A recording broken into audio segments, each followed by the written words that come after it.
भारतीय पंचांग तिथि के अनुसार पावन जयंती का कार्यक्रम प्रारंभ हो रहा है।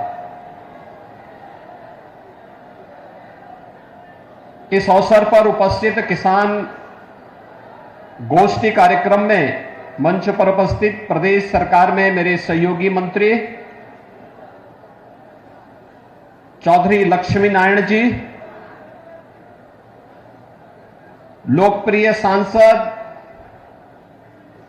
और भारत की कला को जिन्होंने अपने अभिनय के माध्यम से एक वैश्विक स्तर पर अलग पहचान दी और ब्रज क्षेत्र के प्रति जिनका विशेष अनुराग है, ऐसी सम्माननीय श्रीमती हेमा मालिनी जी, अध्यक्ष गौ उद्योग केंद्र महेश चंद्र गुप्ता जी, अध्यक्ष स्मारक समिति श्री मधुसूदन दादू जी, अध्यक्ष मेला समिति श्री सोहनलाल जी, ग्राम प्रधान श्रीमती सविता जी, प्रगतिशील किसान श्री दीपचंद जी, आयोजन समिति के सभी पदाधिकारीगण, इस संपूर्ण कार्यक्रम के प्रेरक राष्ट्रीय स्वयंसेवक संघ के क्षेत्र प्रचारक माननीय महेंद्र जी, प्रांत प्रचारक और अन्य हमारे सभी वरिष्ठ पदाधिकारीगण, माननीय जनप्रतिनिधिगण,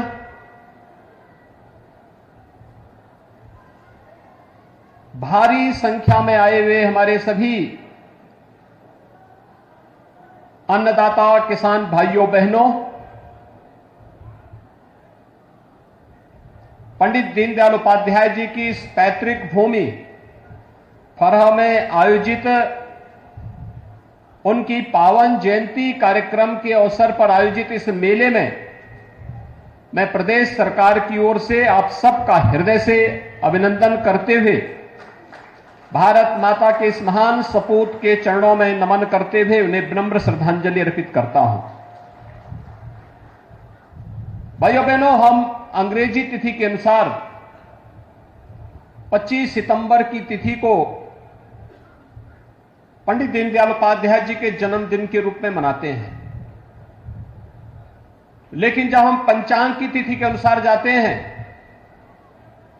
तो अश्विन कृष्ण त्रयोदशी जो कल पड़ेगी, लेकिन 2 दिवसीय मेले के उद्घाटन के कार्यक्रम के साथ जिन लोगों के लिए पंडित दीनदयाल उपाध्याय जी ने अपना जीवन जिया था, जिनके उत्थान के लिए उनका पूरा जीवन समर्पित था, उस भारत और भारतीयता के लिए अपने पसीने से, अपने परिश्रम से और अपने पुरुषार्थ से भारत के विकास को एक नई ऊंचाई तक पहुंचाने वाले अन्नदाता किसानों के सम्मान की दृष्टि से यह कार्यक्रम स्मारक समिति के द्वारा प्रतिवर्ष आयोजित किया जाता है। मैं इसके लिए स्मारक समिति को हृदय से धन्यवाद देते हुए इस धरा को नमन करता हूं, जिसने पंडित दीनदयाल उपाध्याय जैसे महापुरुष को अपनी धरा पर जन्म लेने का एक अवसर दिया। वैसे भी हमारी ब्रजभूमि अनेक ऐसे महापुरुषों को समाज और राष्ट्र को प्रदान करने वाली भूमि है। भाइयों बहनों, हम सब जानते हैं इसी ब्रजभूमि में आज से 5000 वर्ष पहले भगवान श्री कृष्ण ने धर्म, सत्य और न्याय की स्थापना के लिए अपनी संपूर्ण लीला के साथ अपना अवतरण दिया था।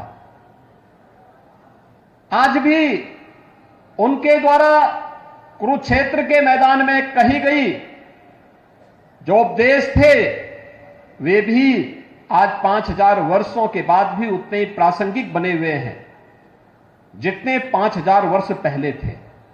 भारत की समृद्ध पौराणिक और समृद्ध संस्कृति का इससे अच्छा उदाहरण और क्या हो सकता है। और ब्रजभूमि में तो रज रज में, कण कण में प्रभु का वास है, उनकी कृपा बसती है,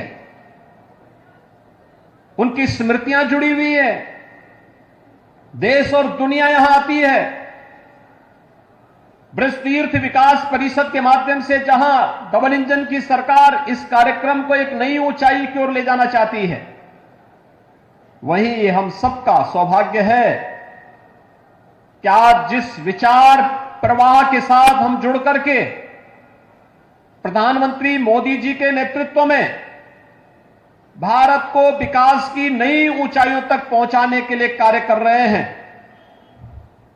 भारत को भारतीयता की भावना के अनुरूप विकास की जिन नई ऊंचाइयों को की ओर ले जाने का कार्य कर रहे हैं, उसके प्रेरक पुरुष, एक ऐसे महापुरुष की पावन जयंती का, जिसकी जन्मभूमि होने का सौभाग्य इस फरहा गांव को है, उनके इस पावन जयंती कार्यक्रम में इन किसान बंधुओं के साथ जुड़ने का अवसर हमें प्राप्त हो रहा है, जिन्होंने अपनी मेहनत से, अपने परिश्रम से भारत को अन्न के क्षेत्र में आत्मनिर्भर बनाने और भारत को खाद्यान्न के रूप में न केवल अपने नागरिकों को दुनिया की लोकतांत्रिक रूप से जीने वाली इतनी बड़ी आबादी की आवश्यकता की पूर्ति के लिए, बल्कि भारत की धरती की इन संभावनाओं को अपनी मेहनत से खाद्यान्न आत्मनिर्भरता के साथ साथ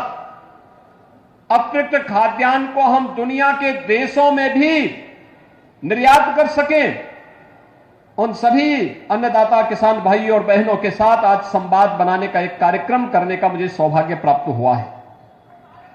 भाइयों बहनों, पंडित दीनदयाल उपाध्याय जी एक बात कहते थे, उनका नारा ही बहुत, यानी जो सामान्य भाषा में लोग समझ सकते थे, हर हाथ को काम, हर खेत को पानी। आप अनुमान कर सकते हैं, हर हाथ को काम का मतलब हर नौजवान के हाथ को रचनात्मक दिशा मिलनी चाहिए। यानी युवाओं के प्रति उनके मन में क्या भाव है कि हर युवा को उसके अनुरूप कार्य मिलना चाहिए और हर खेत को पानी, यानी हर खेत को अगर किसान, अन्नदाता किसानों को उसके खेत में सही समय पे पानी मिल जाए, तो हमारे यहां की उत्तर प्रदेश की धरती तो ऐसी है कि जो इस खेत में सोना उगलने का काम कर सकती है, और यही तो किया है। आपने देखा होगा डबल इंजन सरकार इन्हीं सब कार्यों को समर्पित होकर के कार्य कर रही है, इन्हीं मूल्यों को लेकर काम कर रही है। युवाओं के लिए प्रधानमंत्री मोदी जी ने एक और मिशन रोजगार के अंतर्गत कार्यक्रम चल रहे हैं, उन्हें सरकारी नौकरी दी जा रही है, उनके लिए रोजगार के अनेक अवसर उपलब्ध करवाए जा रहे हैं, स्वतः रोजगार के साथ जोड़ने के कार्यक्रम चल रहे हैं। डिजिटल इंडिया का हो या startup India, stand up India हो, या फिर स्वतः रोजगार के लिए प्रधानमंत्री मुद्रा योजना, या फिर मुख्यमंत्री स्वरोजगार योजना, इन सभी योजनाओं के माध्यम से प्रदेश के लाखों लाख नौजवान आज स्वतः रोजगार के मार्ग पर अग्रसर होकर के प्रदेश को और देश को आत्मनिर्भरता की तरफ अग्रसर कर रहे हैं। एक और यह कार्य, दूसरी तरफ सरकारी नौकरियों में होने वाले भेदभाव को समाप्त करते हुए उन्हें विकास की मुख्य धारा के साथ जोड़ने का कार्य पूरी मजबूती के साथ हो रहा है।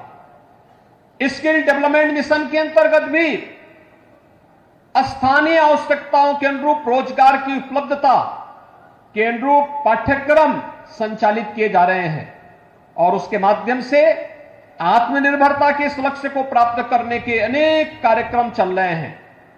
भाइयों बहनों, एक और जहां युवाओं के लिए अनेक कार्यक्रम, राष्ट्रीय शिक्षा नीति 2020 उसी का एक उदाहरण है। वह कार्यक्रम भी अनेक प्रकार से उपयोगी साबित होने जा रहा है और फिर से भारत को विश्व गुरु के रूप में स्थापित करने का प्रधानमंत्री मोदी जी के विजन का एक माध्यम बनने वाला है। और राष्ट्रीय शिक्षा नीति के साथ भारत का यह जुड़ाव उसी सपने को साकार करने के लिए है जो कभी पंडित दीनदयाल उपाध्याय जी ने देखा था। अन्नदाता किसानों के लिए याद करिए, हम हर व्यक्ति के स्वास्थ्य के परीक्षण की बात तो करते हैं। उत्तम स्वास्थ्य और आरोग्यता प्राप्त करना हर नागरिक का अधिकार होना चाहिए, लेकिन जो धरती माता हमें पेट भरने के लिए अन्न उत्पन्न करती देती है, उस धरती माता के स्वास्थ्य की चिंता आजादी के बाद कभी नहीं हो पाई। पहली बार 2014 में मोदी जी के प्रधानमंत्री बनने के बाद सॉयल हेल्थ कार्ड की व्यवस्था हुई कि जिस धरती माता से, जिस धरती को हम मां कहते हैं, उस धरती माता के स्वास्थ्य का परीक्षण भी होना चाहिए। और सॉयल हेल्थ कार्ड की व्यवस्था पूरे देश के अंदर लागू किया गया। प्रधानमंत्री फसल बीमा योजना, इसके माध्यम से भी किसानों को जोड़ने का प्रयास हुआ। अगर खड़ी फसल किसी आपदा की चपेट में आ जाए तो उस किसान को उसका कंपनसेशन मिलना चाहिए, इसकी व्यवस्था सुनिश्चित की गई।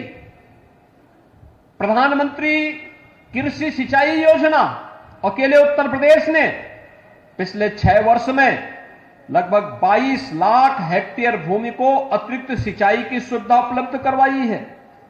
एक बड़ी संख्या है। और याद करिए, उत्तर प्रदेश में सरकार आते ही सबसे पहला कार्य सरकार ने किया था, डबल इंजन की सरकार ने सबसे पहला कार्य किया था लघु और सीमांत किसानों का 1 लाख रुपए तक का ऋण माफी के कार्यक्रम को आगे बढ़ाना। यह उसी श्रृंखला का हिस्सा था कि हमारा अन्नदाता किसान आत्महत्या न करे। उनके लिए अनेक कार्यक्रम चलाए गए।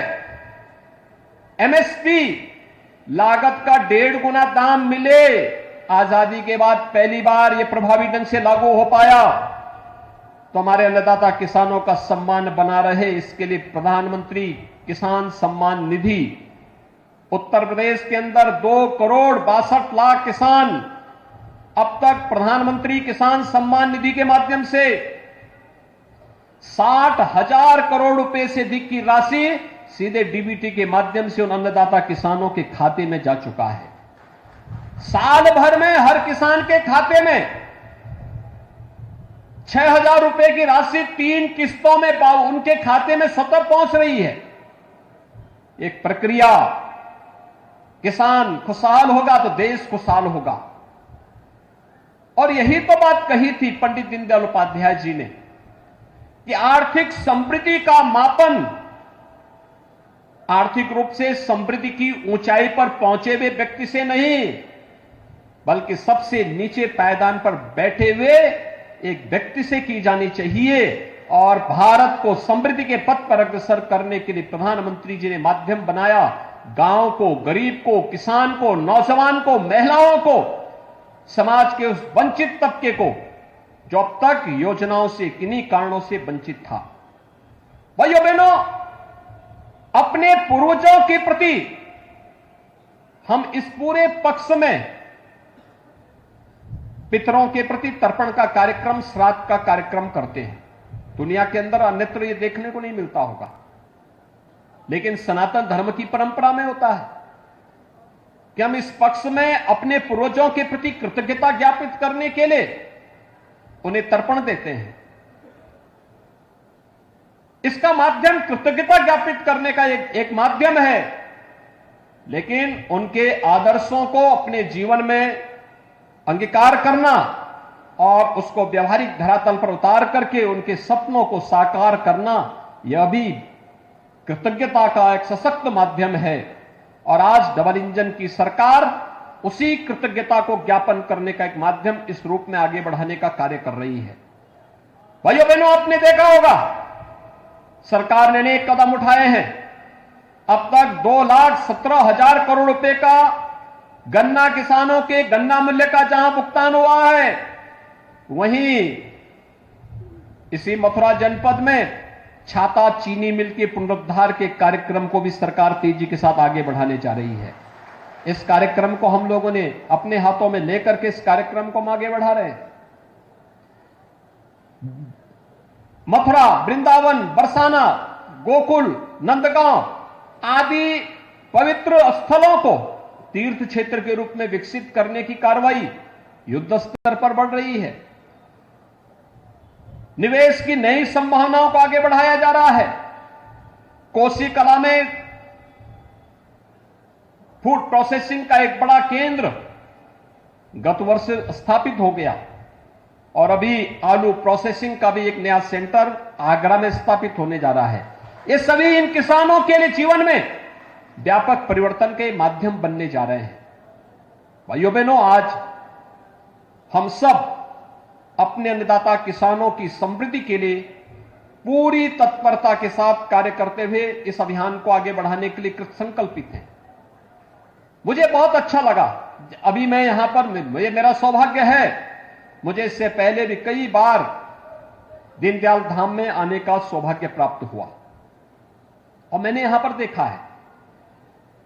आज भी देख के मन कितना प्रसन्न हुआ, देख करके कैसे हम एक अधिक यानी जमीन, कैसे हम लोग गांव को आत्मनिर्भरता की ओर अग्रसर कर सकते हैं, ग्राम स्वराज की परिकल्पना को कैसे साकार किया जा सकता है, उसका एक आदर्श उदाहरण दीनदयाल धाम है। आप वहां पर आए हैं, इतनी बड़ी संख्या में किसान बंधु आए हैं, आप देखिए कैसे वर्कशॉप चलते हैं, आयुर्वेद की दवाओं को, गौ आधारित कृषि को, गौ से बनने वाले, गौमय से बनने वाले तमाम प्रकार की औषधियों का निर्माण कैसे होता है, यहां की वर्कशॉप को थोड़ा जाकर के देखिए किस तरीके से यहां पे कार्य हो रहा है और कितनी उत्तम क्वालिटी की आयुर्वेद की, आयुष की दवाओं को यहां उत्पादन हो रहा है। यह एक उदाहरण यह धाम यहां पे प्रस्तुत कर रहा है।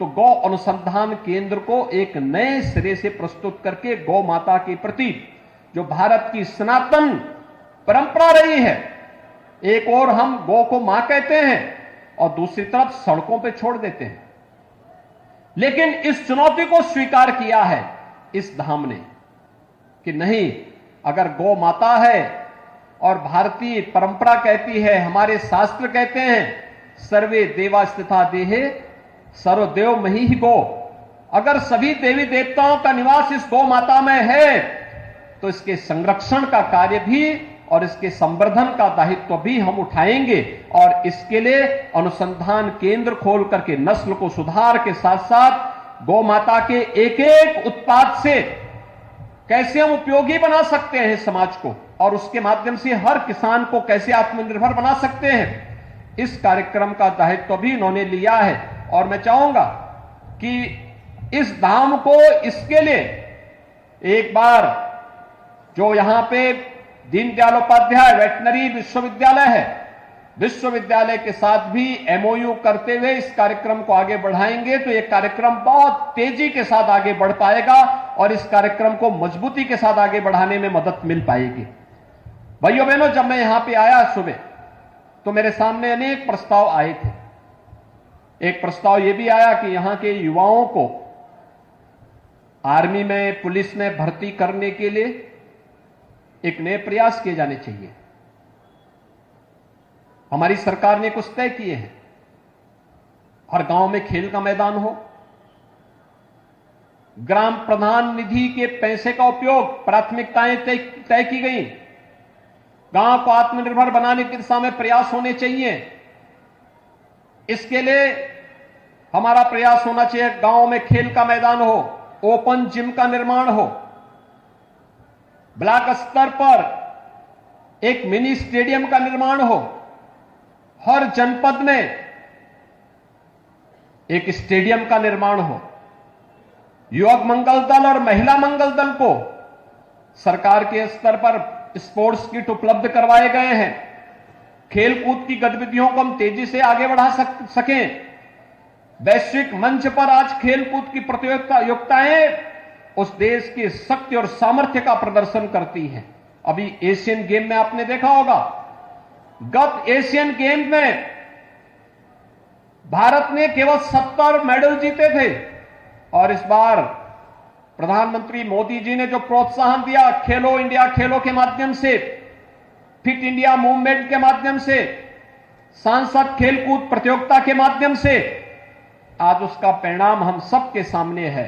परिणाम इस रूप में है, इस बार के एशियन गेम्स में भारत ने 107 मेडल जीते हैं और कल प्रधानमंत्री जी ने उन सभी खिलाड़ियों के साथ संवाद भी किया और इसमें भी प्रसन्नता इस बात की कि भारत की कुल आबादी का 16% आबादी उत्तर प्रदेश में निवास करती है, लेकिन मेडल जीते उत्तर प्रदेश के खिलाड़ियों ने 25%।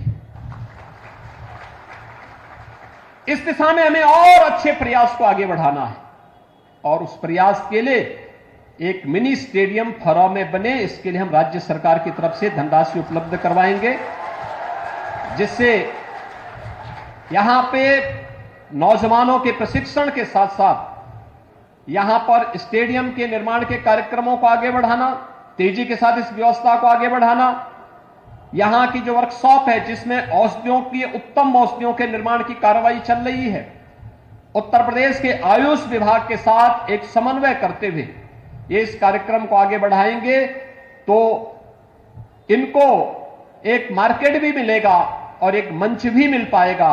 इस व्यवस्था को हमें आगे बढ़ाना चाहिए। मुझे विश्वास है, आज यहां पर मैंने देखा है कितनी बड़ी संख्या में बहनें यहां पर सिलाई कढ़ाई के कार्य के साथ जुड़ी हुई हैं। आज हम बहुत सारे कार्यक्रमों को आगे बढ़ाने का कार्य कर रहे हैं। आपके आगरा में फ्लैटेड फैक्ट्री बन रही है, रेडीमेड गारमेंट का एक महत्वपूर्ण हम पड़ाव बना सकते हैं। हमारी आधी आबादी ऐसी है जिसको हाथ के लिए कार्य की आवश्यकता है और उनको उचित प्रशिक्षण अगर हम दे दें, तकनीक दे दें, कोई कारण नहीं कि भारत दुनिया के अंदर रेडीमेड गारमेंट्स का एक सबसे बड़ा अड्डा बनेगा, सबसे बड़ा केंद्र बनेगा और दुनिया के अंदर वस्त्र उद्योग के क्षेत्र में जितनी संभावनाएं हैं उन संभावनाओं को हम आगे बढ़ाने में मदद दे पाएंगे। इस दिशा में जो प्रयास यहां धाम पिछले 20-25 वर्षों से कर रहा है वे अभिनंदनीय हैं। उन कार्यक्रमों को और अच्छे ढंग से आगे बढ़ाने में भी हम सबको मिलकर के एक प्रयास को आगे बढ़ाना चाहिए। इसके बहुत अच्छे परिणाम सामने आने जा रहे हैं। आज के इस अवसर पर भाइयों बहनों, जब हम लोग यहां पर उपस्थित हुए हैं, आज आपने देखा होगा कि भारत दुनिया की एक आर्थिक महाशक्ति के रूप में स्थापित हो रहा है। अनेक उपलब्धियां भारत के साथ जुड़ती जा रही हैं। एशियन गेम्स में 107 मेडल भारत ने जीते। उससे पहले नारी बंधन अधिनियम भी पारित हुआ है भारत की संसद से। भारत की संसद में, विधानसभाओं में 33% सीटें महिलाओं के लिए आरक्षित हों, नारी शक्ति के लिए आरक्षित हों। यह देश की संसद ने इस प्रकार का अधिनियम पारित किया है और यह प्रभावी ढंग से लागू हो सके, इसके लिए अनेक कार्यक्रम चल रहे हैं। हम सबको प्रधानमंत्री मोदी जी के प्रति इसके लिए आभार व्यक्त करना चाहिए कि इसके माध्यम से नारी गरिमा का सम्मान उन्होंने पहले भी उज्ज्वला योजना के माध्यम से जहां इस कार्यक्रम को आगे बढ़ाया है, देश के अंदर 10 करोड़ से अधिक महिलाओं को रसोई गैस के फ्री में कनेक्शन उपलब्ध हुए। 12 करोड़ से अधिक घरों में एक एक टॉयलेट बन गया। पीएम स्वामित्व योजना के माध्यम से घरौनी वितरण में लोगों को जिस जमीन पर मकान है उस जमीन का स्वामित्व भी मिल गया और इनमें ज्यादातर स्वामित्व महिलाओं को प्राप्त हुआ है। इसी प्रकार से 55 लाख गरीबों को एक एक आवास प्रदेश में मिला है। प्रदेश के अंदर 6 करोड़ लोगों को हम स्वास्थ्य बीमा का 5 लाख रुपए सालाना स्वास्थ्य बीमा का कवर भी दे रहे हैं।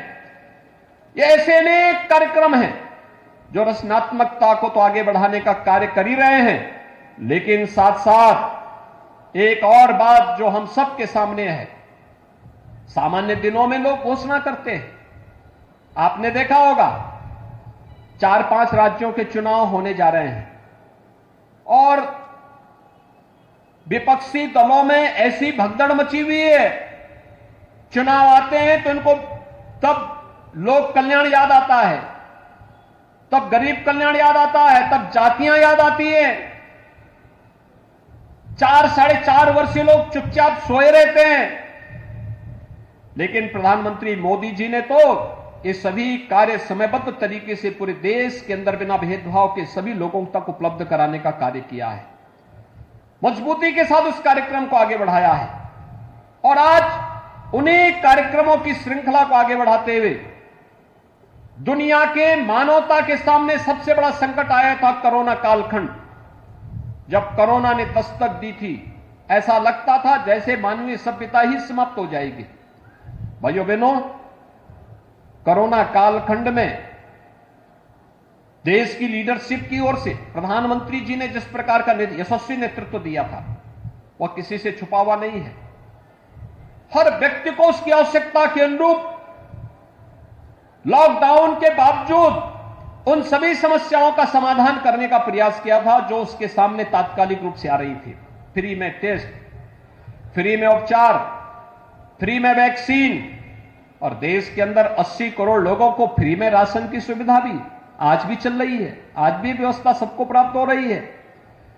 भाइयों बहनों, वैक्सीन भी फ्री में 220 करोड़ वैक्सीन की डोजेज भारत के नागरिकों को फ्री में मिली, और दुनिया के अंदर भारत ने अपने सामर्थ्य का परिचय दिया। दुनिया का सबसे प्रभावी वैक्सीन भी भारत ने बनाया है।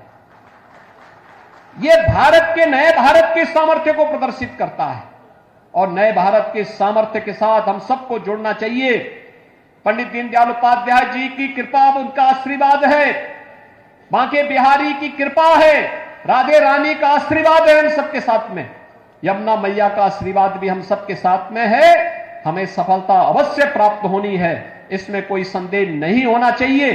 आज के इस अवसर पर पंडित दीनदयाल उपाध्याय जी के जो सपने हैं, जो उनके संकल्प हैं, इन सपनों और संकल्पों को आगे बढ़ाने के लिए हम सभी पूरी प्रतिबद्धता के साथ कार्य करेंगे। इस विश्वास के साथ मैं आज के इस अवसर पर एक बार फिर से पंडित दीनदयाल उपाध्याय जी के स्मृतियों को नमन करता हूं। उनकी इस पैतृक भूमि को, जहां पर उनके पूर्वजों ने जन्म लेकर के अपनी पूरी व्यवस्था को आगे बढ़ाने का कार्य किया था, इस धरा को नमन करता हूं।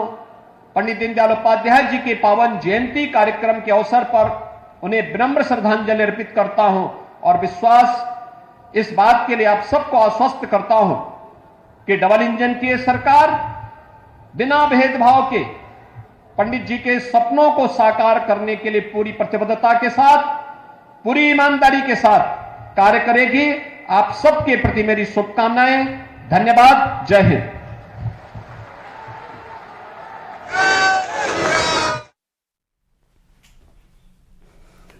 तो मुख्यमंत्री योगी आदित्यनाथ को आप सुन रहे थे, जहां पर उन्होंने मथुरा में जनता को संबोधित किया और कहा कि दीनदयाल स्मृति समारोह जो शुरू हुआ है, सरकार को किसानों की फिक्र है, इसके माध्यम से किसानों के साथ संवाद करती है सरकार। किसानों को सही समय पर पानी मिले, यह सरकार का लक्ष्य है और उसके लिए निरंतर काम की जा रही है। भगवान कृष्ण ने इसी धरती पर अवतार लिया। विकास कर रही है डबल इंजन की सरकार। ये तमाम बड़ी बातें मुख्यमंत्री योगी आदित्यनाथ ने कही। कान्हा की नगरी पहुंचे हैं सीएम योगी। किसानों के साथ संवाद निरंतर कर रही है सरकार। सही समय पर पानी मिले, सही समय पर और सही तरीके से उनका विकास हो, यही सरकार का लक्ष्य है।